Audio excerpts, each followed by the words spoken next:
ni afadhali nilivyokutana na wewe hapa sasa hivi. Maana huyu nilikuwa nakuja nyumbani kwangu.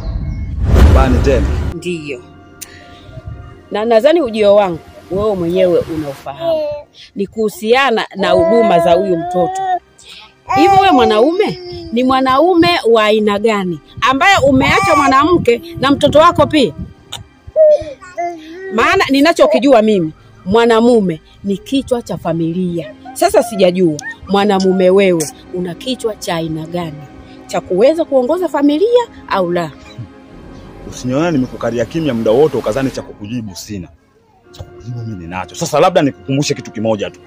Hata vitabu vya Mwenyezi Mungu Subhanahu wa Ta'ala vimeandika ya kwamba kwa kila mwanadamu ambaye azaliwaye katika hii dunia, basi huyo atakuwa anazaliwa na riziki yake. Sasa wewe umezaliwa ukiwa na riziki yako, na huyo mtoto pia amezaliwa akiwa na riziki yake. Kwa hiyo riziki ya kwako wewe na huyu mtoto unaona asikutoshi, unataka kuja kuchukua na kwangu mimi? Ama kweli nimeamini wewe mwanamke muuaji. Hasa mtoto wewe unampeleka wapi huyu mtoto? Wewe mdomo koma. Wewe si umetoka kula riziki ya huyu mtoto. Sasa niachie zamu yangu nikale mimi.